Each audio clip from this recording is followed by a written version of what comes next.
말씀은 창세기 17장 1에서 14절까지의 말씀으로 약속하시고 또 이루시는 하나님, 바로 할례 언약이라는 말씀으로 주의 말씀 증거합니다. 요즘 TV에 오디션 프로그램이 많은데요, 많은 사람들이 이것에 열광하는 이유는 그것이 우리에게 대리만족을 주기 때문입니다. 하지만 그런 행복은 잠시뿐이고요, 그 가운데 치열한 경쟁 속에 채택된 1등만이 살아남게 됩니다. 그리고 사람들은 그들만을 기억합니다. 이것이 이 세상의 원리입니다. 그러나 우리가 믿는 하나님은 어떻습니까? 이러한 세상과는 같지가 않습니다. 하나님은 이 세상처럼 대단한 사람들에게만 관심을 가지지 않으십니다. 하나님은 좀 부족하고 열등의식도 많은 그런 사람들, 아무리 씻어도 숫덩이처럼, 이 숫덩이 아무리 씻어도 어떻습니까? 거물물만 나오잖아요. 죄와 허물로 가득한 사람들까지도 그렇습니다. 다 불러서 구원하시고자 하십니다. 사실 하나님의 나라를 세우려고 아브라함을 부른 것은 처음부터 말이 되지 않는 것이었어요. 아브라함은 우상을 숭배하는 아버지의 영향으로 하나님을 제대로 알 수가 없었습니다. 또한 하나님이 그를 부르신 때는 젊은 시절이 아니라 힘 다 빠진 어떻게 보면 노인의 때입니다. 그러나 하나님은 그를 택하셨습니다. 그렇습니다. 하나님의 나라는 사람이 세우는 것이 아니라 하나님이 직접 세우는 것임을 알려주기 위한 것이었어요. 그래서 하나님은 아무 자격 없는 아브라함을 그렇게 선택하신 것입니다. 그리고 하나님이 아브라함에게 주신 그 약속은 아브라함에게 이루라고 하신 것이 아니라, 그가 이루라는 것이 아니라 하나님께서 아브라함을 통해서 이루게 한다라는 약속인 거예요. 하나님의 적극적인 개입이시고 하나님의 의지입니다. 그러므로 아브라함이 하나님께 부름받은 것으로 모든 것이 끝난 것이 아니라 이제 시작인 겁니다. 이제 시작이에요. 하나님은 아브라함을 하나님의 나라를 세우기 위한 사람으로 이제 만들어 가실 것입니다. 여러분, 우리가 예수님을 믿었다고 그것이 끝이 아니에요. 끝난 게 아닙니다. 우리가 예수님 믿었다, 우리가 세례받았다, 우리가 직분받았다, 그것이 하나님 나라 가는 그냥 다 끝난 것이 아니라는 겁니다. 나는 예수를 믿고 주일마다 예배를 드리니까 내가 할 일은 다 했다, 이렇게 생각하면 곤란하다는 거예요. 왜 그렇습니까? 예수를 믿고 교회 다니는 것은 결론이 아니라 시작이기 때문입니다. 오늘 이 하루도 다 산 게 아니에요. 이제 시작입니다. 그러게 이 하루를 살아가는데 내 힘으로 살 수 없기에 그렇습니다. 하나님께 나아가는 거예요. 그리고 하나님께 전적으로 맡기고 의지하는 것이지요. 이제 하나님께서 우리들을 불러주셔서 이제 하나님의 자녀답게, 하나님의 백성답게 우리들을 만들어 가실 것입니다. 믿으시면 아멘 합시다. 하나님이 우리를 만들어 가시는 거예요. 하나님 우리를 만드시고 변화시키는 것은 우리의 평생을 통해서 이루어지는 겁니다. 단 한 번에 이루어진 것이 아니라 평생을 두고, 우리의 평생을 두고 이루어지는 거예요. 우리의 평생 동안 하나님이 함께 하셔서 우리를 하나님을 잘 믿는 믿음의 사람으로 점점 더 변화시켜 가는 것입니다. 지난 시간 우리는 하나님께서 아브라함에게 자손을 약속했지만 온전히 믿지 못하고 자식을 잉태하지 못하는 아내 대신에 아내의 몸종 하갈에게서 이스마엘을 낳게 된 것을 보았습니다. 이것은 하나님께서 인류의 남녀 둘이 합하여 하나가 되라 라고 명하신 하나님 말씀, 부부간에 지켜야 될 금령이 있어요. 이 사이에 그 누구도 끼어들 수 없어요. 부모도 끼어들 수 없습니다. 부모를 떠나 둘이 하나가 되라고 그랬어요. 그로 인하여 근데 이 금령을 깨므로 하갈에게서 낳은 이스마엘과 사라에게서 나중에 이제 낳게 되는 이삭, 그리고 그의 후손들이 지금까지도 유대교와 이슬람교로 대적하고 있다는 것을 역사적인 사실을 통해서 우리가 확인했습니다. 그런데 흥미로운 사실이 있습니다. 창세기 16장 16절, 어제 마지막 부분이었죠. 창세기 16장 16절, 16장의 마지막 보면 아브라함이 몇 살에? 86세에 이스마엘 낳았어요. 86세에 이스마엘 낳았는데 오늘 보면 1절에 보십시오. 1절에 보면 하나님이 다시 아브라함에 나타나신 때가 언제입니까? 몇 살입니까? 99세였어요. 그러면 어떻습니까? 99세에서 86세를 빼면 13년이죠? 그렇습니다. 무려 13년 동안 하나님께서 아브라함에게 나타나지 않고 침묵하셨어요. 13년 동안 하나님은 아브라함에게 나타나지 않고 침묵하셨단 말입니다. 여러분, 우리가 무슨 잘못을 했을 때 차라리 혼을 내든지 매를 들든지 이 부모님 그러면 차라리 나아요. 그런데 다 아시는데도 불구하고 아무 말씀을 안 하고 계시면 그것이 더욱더 무서울 때가 있죠. 지금 하나님이 아브라함에게 화가 나셨습니다. 계속해서 참으셨는데 이제 드디어 화가 나신 거예요. 참을 수가 없으신 거예요. 왜 그랬겠습니까? 아브라함이 믿음대로 살지 않고 하간을 통해 이스마엘을 낳으신 거예요. 낳은 거예요. 예, 좀 더 기다렸으면. 그런데 그 기다림이 이제 아브라함 입장에서 그렇겠죠. 한계에 다다른 게 있겠죠. 그래서 이스마엘을 낳았을 때 하나님이 침묵을 통하여 아브라함을 야단치고 있는 거예요. 이처럼 하나님은 아브라함과 늘 함께 하시면서 그의 표를 들어주시기도 하고 또 그의 믿음이 자랐을 때는 야단치기도 하시고 이것을 통해 아브라함을 믿음의 사람으로 만들어가는 거예요. 신데렐라 그쵸? 반짝 변화시킨 것이 아니라 아브라함의 평생을 통해 변화시켜 가신 것입니다. 우리 함께 1절 말씀을 다시 한번 읽겠습니다. 1절입니다. 아브라함이 99세 때에 여호와께서 아브라함에게 나타나서 그에게 이르시되 나는 전능한 하나님이라 너는 내 앞에서 행하여 완전하라. 아멘. 13년 동안 아까 말씀드렸지만 창세기 16장 16절 86세 이스마엘 낳은 이후에 99세까지 13년 동안 하나님은 아무 말씀도 없었어요. 그런데 그 가운데 아브라함이 하나님께 간곡히 나아가 회개하거나 무릎으로 나아가고 하나님을 찾고 간구한 그런 모습 없어요. 또 누가 찾아오셨습니까? 하나님이요. 언제든지 그렇습니다. 하나님께서 먼저 찾아오시고 그리고 자기가 누구이신지를 다시 알게 하시고 그런 거예요. 그리고 아브라함에게 숙제도 주십니다. 평생을 정말로 네가 나를 바라보고 살 것인데 난 널 믿음의 조상으로 만들고 싶은데 그러니 어떻게 해야 된다? 너는 내 앞에서 행하여 완전하라 라고 말씀하는 겁니다. 이 숙제를 주는 거예요. 아브라함에게 자신을 밝히시고 숙제를 주시는 거예요. 이때 하나님은 두 가지를 말씀하시는데 첫째는 드디어 아브라함의 이름을 어떻게 해요? 아브라함으로 바꾸어 주신 겁니다.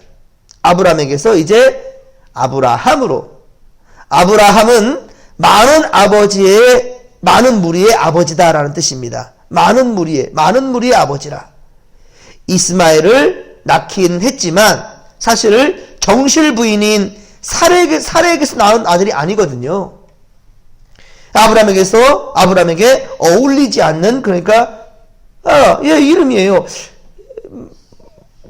많은 무리의 아버지라.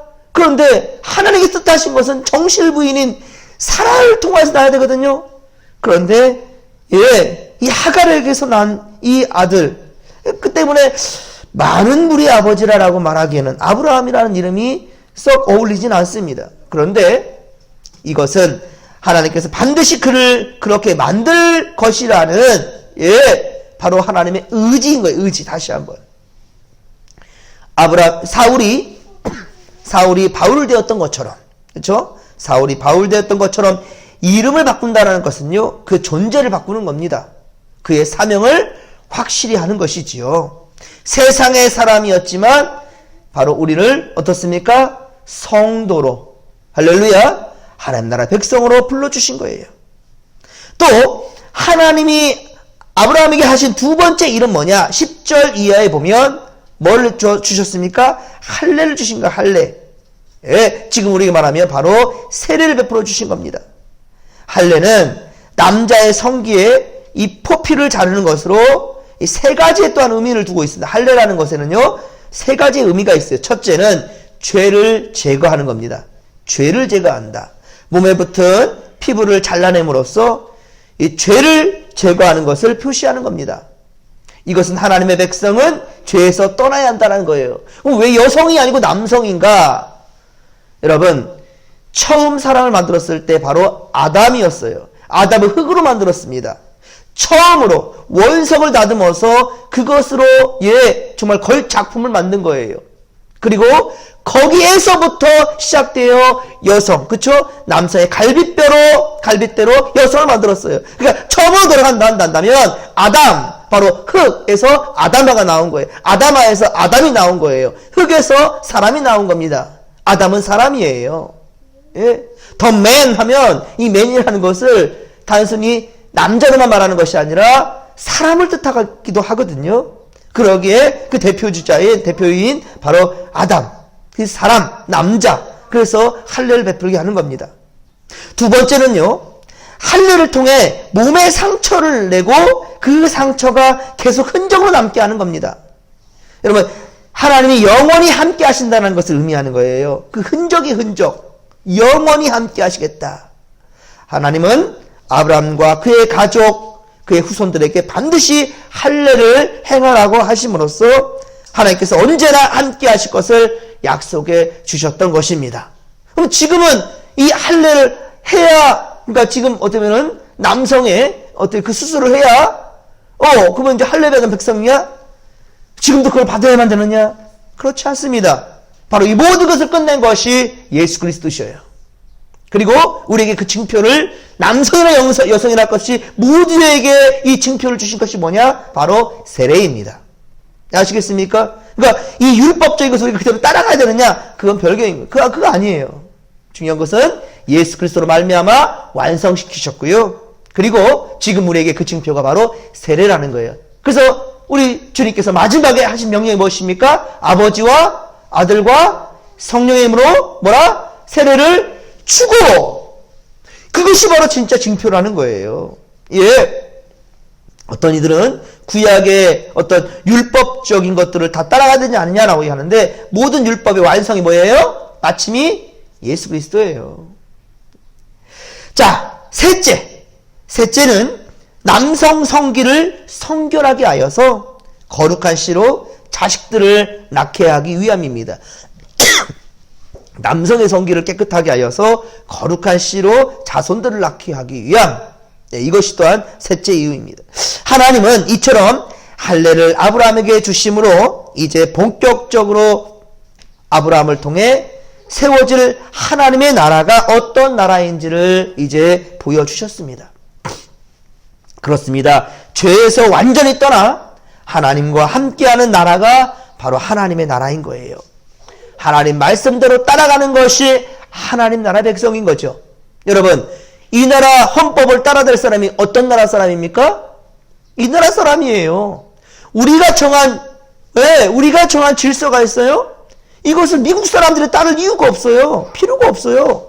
우리가 세운 이 법에 대해서 분명히 따라야 될 것은 우리입니다. 물론 외국 사람이 우리나라에 왔다 한다면 로마의 법을 따라야 되겠죠. 이 질서를 따라가는 것이 또한 역시 질서겠지만, 일단 1차적인 것은 뭐냐? 우리나라 법을 행해야 되는 것은 바로 우리나라 백성이에요. 하나님 나라 백성이라 한다면 하나님의 말씀대로 순종해야 되는 건 당연한 거죠. 지극히 당연한 거죠. 우리 진목교회 성도란다면 어때요? 우리 진목교회 질서와 헌법을 따라야 됩니다. 우리 교단의 법을 따라야 되는 거예요. 그렇습니다.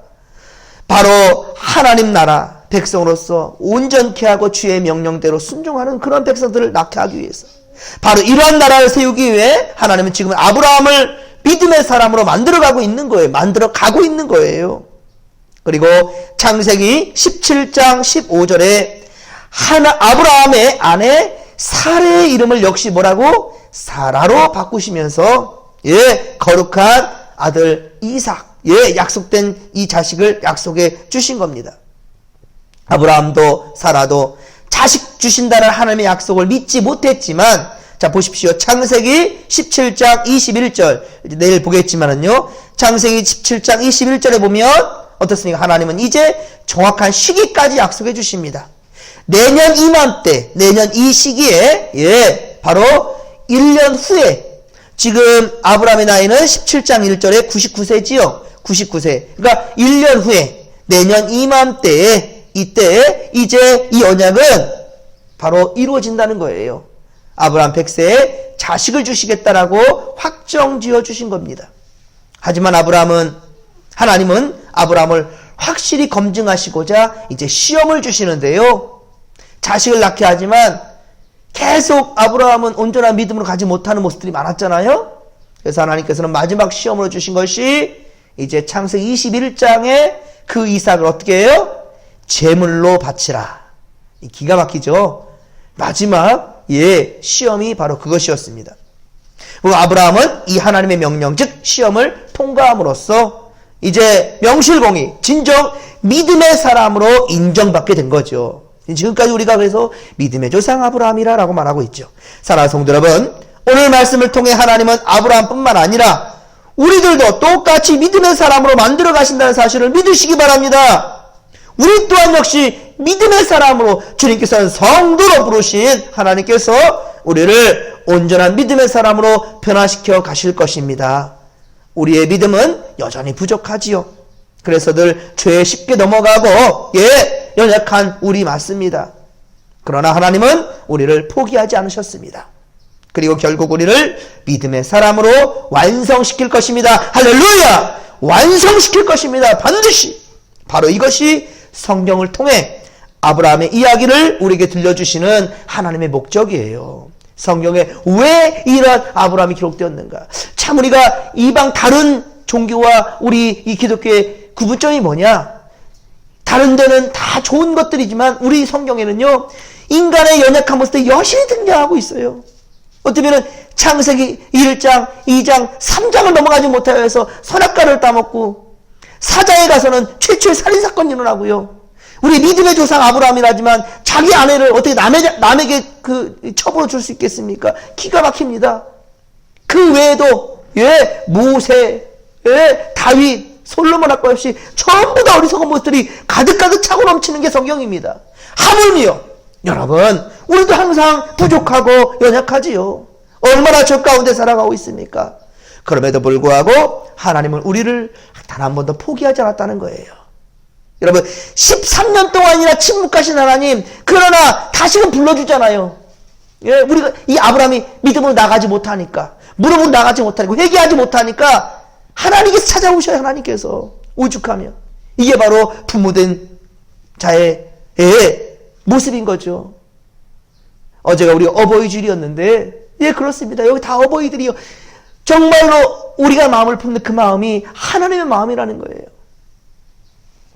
여러분, 정말로 우리가 실수하고 죄를 지을 때 그 가운데 스스로 포기하지 마시고, 그걸 더욱더 믿음으로 아버지를 바라보시고, 자신에 대해 실망하지 말고 언제나 나를 변화시켜 가시는 하나님을 바라보시기 바랍니다.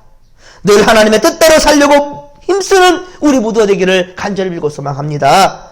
오늘은 주님의 날을 앞둔 날입니다. 주말입니다. 새로운 주일을 믿음으로 맞을 준비를 하는 우리가 되기를 소망합니다. 그리고 믿음에 굳게 서서 감사함이 넘치는 성도들과 우리 진목교회가 되기를 소망합니다. 하나님 중심, 말씀 중심, 교회 중심의 신앙을 반드시 지켜내는 성도 되기를 간절히 빌고 소망합니다. 주여 삼창 부르며 기도하며 나갑니다. 주여, 주여, 주여. 살아계신 하나님 아버지, 주님 고맙고 감사를 드립니다. 은혜를 더하여 주옵소서. 하나님 지켜주옵소서. 붙들어 주소서.